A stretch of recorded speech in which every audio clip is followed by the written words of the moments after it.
Today, we're going to be talking about the pros and cons of living out in the country. To really kick this off for everybody, the reason why I'm making this video revolves around the idea of since COVID, we've noticed this huge uptick of people moving out of the city, out of the suburbs even, and out to more rural areas. And I think part of the reason behind this is the interest rates being where they were at for such a long time, being in the mid twos, even low threes. People were able to purchase a little bit more home for their dollar. They were able to qualify for more with a mortgage. And because of that, they were able to go out into those more rural areas and purchase those types of homes. So this is a movement that's been happening for a long time of people out of the city, out of the suburbs, moving more north here in Metro Detroit as a means of really just getting farther away from people. There's nothing wrong with it. It's something that my family and I have chosen to do as well.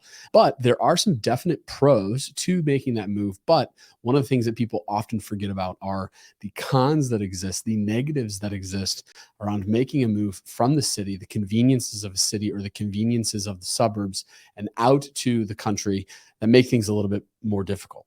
Right off the rip, we're going to start off with the pros. A lot of these you guys are going to already know and have an understanding of these. If I forget any, please reach out to me and give me any other pros that you see being somebody who lives out in the country. But really, to kick it off, the very first pro that I see is privacy.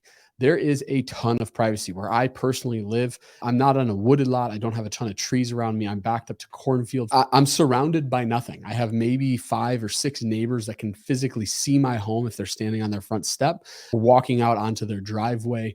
We have privacy. And I like this because it gives my children and my wife the ability to be outside, hanging out, playing out in the water tables or blow up pools or slip and slides or whatever, right on our front lawn with really not anybody around to say anything or do anything. And so that's a big reason, a big positive to living out the country revolves around the privacy that exists with it. There's less people around and therefore less people driving up and down your street, driving up and down your road, and really paying attention to what it is that's happening in your front or backyard. The second piece to this revolves around freedom.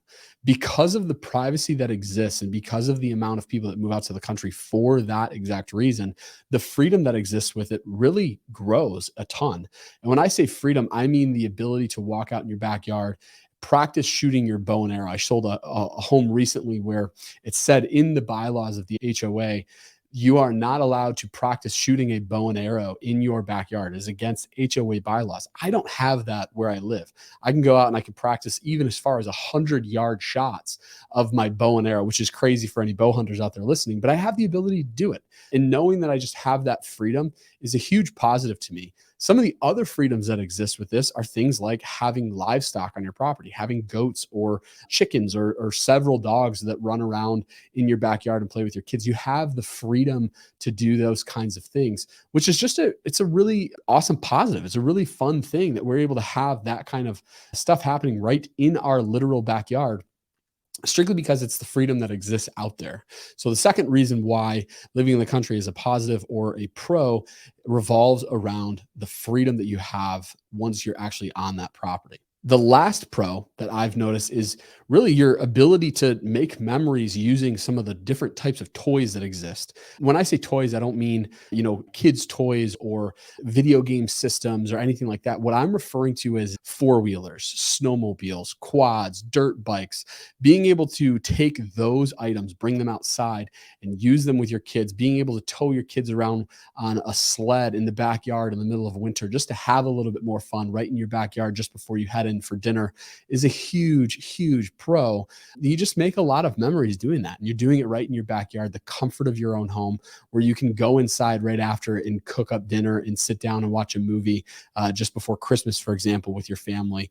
It's a huge, huge positive. Now, I don't want to sugarcoat this and pretend that there's only pros to living out in the country. That's not true. There are cons to living out in the country too. And I want you guys to know what these are as a means of really being able to prepare yourself should you be trying to make a decision of moving from the city or from the suburbs out to the country. The first con that we're going to get into is needing those toys. So one of the things that I just mentioned as a pro, having snowmobiles, having four-wheelers, having all those different things, those are a big pro, but they're also a con. And the con that exists with those is, to give you a real life example, where we previously lived, we had an extra lot in the home that we lived in. I would cut the grass, being able to put gas in the lawnmower. It was a push behind mower like anybody else's mower.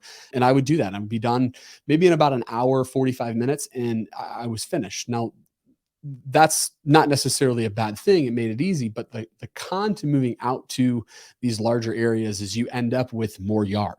And more yard, although a positive, is the negative piece behind that is you still have to cut your grass. You can't have tall grass growing above your head for a multitude of different reasons, which we're not going to get into on this podcast, but it forces you to be in a position where you have to purchase larger pieces of equipment in order to maintain your property, like cutting the grass. So purchasing things rather than a $400 or $500 brand new lawnmower, you're going out and you're purchasing a zero turn lawnmower, which could be upwards of $5, $6, $7,000 to purchase one of these. Or you're going and you're buying things like a tractor to be able to maintain your property that way. So it requires these bigger pieces of equipment. And I mentioned before in the pros, the four-wheeler that we have. So the four-wheeler is not just a toy within our home. We actually hook a shovel on the front of it, and we use that to plow our driveway. Now, could we use a snowblower? Yes, we could, but it would triple the amount of time that it takes for me to do my driveway and wake up in the morning and then get to work. So having the four-wheeler forces us to be in a spot where we need these items. We need these things in order to maintain our property so that we're not walking through a foot of snow in the middle of winter in order to get into our house, or our kids are going out and playing. They're not playing in a foot of snow on our driveway. They're able to walk on the driveway without having to deal with that. The second con when it comes to living out in the country is it's just more expensive. As I mentioned, being able to go out and cut your grass, and it takes more time. These bigger pieces of equipment, they take more gas. They take more fuel in order for you to run them. You're not able to extend an extension cord off of the lawnmower or off of your weed whip or off of your blower. You need to go out and buy better equipment that is gas powered, which may be a little bit less expensive in the actual purchase in some instances if you're buying used, for example. The problem that exists with it, though, and the expensive piece is it requires you to go and purchase gas. Gas is a commodity that's only gone up in price in the last couple of years, and it requires you to go out and buy that and be constantly having gas cans within your house, which it may not be looked at as such a huge deal, but it is an added cost that a lot of people just don't think about when they're moving out to the country. I rip through pretty easily 6 gallons of gas every month and having to have that gas can constantly filled up versus what it was like in the past when I had a push mower in my previous home. We were able to have that 3 gallons of gas last us three, and in some instances, 4 and 5 months before having to actually go out and have it refilled. So that's our second point: is it is just more expensive to be living out in the country. The last con when it comes to living out in the country, and this is one that a lot of people might not think of as well, or it's the one that's on the top of your mind, is distance. Everything is farther when you live out in the country. I drive about 40 minutes every day to get to my office right here where I'm recording this. It's just the distance. It's the one of the things that we traded off when it came to moving out to the country. Is it's everything is farther. It's about 15 minutes without any traffic for us to drive to the largest grocery store and being able to buy our groceries. It is farther. Sometimes things are not delivered to those locations. You actually have to go and pick them up. Sometimes you're in a spot where you don't have internet. When we first moved to our home where we live now, internet was not an option for us. It didn't exist. The only option was satellite. Now, since then, that's changed, and the ability to have internet where we live is now accessible to us. But it's not always that case anywhere you go. Sometimes you have to wait for the internet to become accessible to you because of your distance away from everything that you're around. Now, because of that distance, it also adds on to the expense. If you are a farther distance away from things, reality is you're going to be spending more money on gas, spending more money and more often on maintenance for your vehicles or tires or whatever it might be as a means of being able to get you to and from your place of work. So these are the three cons, like I said, when it comes to living out in the country. But I'm sure if you talk to anybody who is in recent years or is considering this right now, or maybe they've lived in the country and now they've transitioned over to being in a condo where they don't want to deal with these type of things, the positives in my mind far outweigh the cons.